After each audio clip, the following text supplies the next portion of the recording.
This video examines the Philippine Supreme Court case of Fort Bonifacio Development Corporation versus Manuel M. Domingo, decided on December 7, 2022. It provides a definitive ruling on assignment of credit, contractual non-assignment clauses, and the priority of obligations in construction retention funds.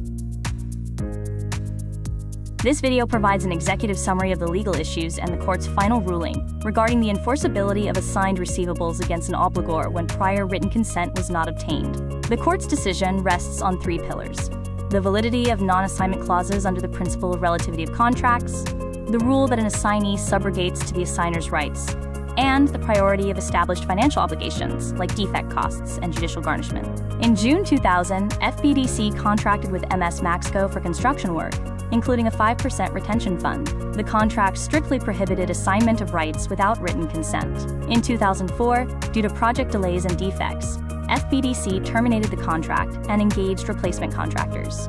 In February 2005, MS Maxco attempted to assign over 800,000 pesos of its retention receivables to Manuel Domingo to settle a personal debt. Because this was done without FBDC's required written consent, the assignment was deemed ineffective and unenforceable against the corporation. This timeline illustrates the progression of events, from the initial contract in June 2000, through the termination of the project in 2004, the unauthorized assignment in 2005, and finally, the exhaustion of the fund leading to a collection suit in 2006. The financial audit of the retention money shows how initial funds were depleted.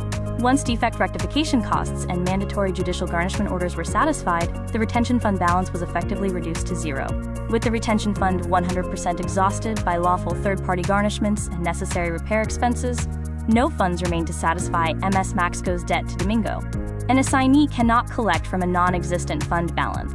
The Supreme Court reversed the lower court's rulings. The RTC and Court of Appeals had misapplied the rules on credit preference. The Supreme Court correctly held that FBDC had no obligation to Domingo due to the invalid assignment and lack of remaining funds.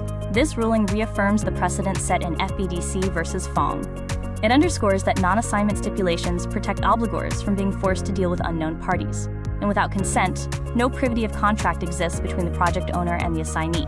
Key takeaways for practitioners include the necessity of strictly worded anti-assignment clauses, the importance of due diligence by assignees, the priority of court-served garnishments, and that the assignee's remedy remains strictly with the original assigner, not the project owner.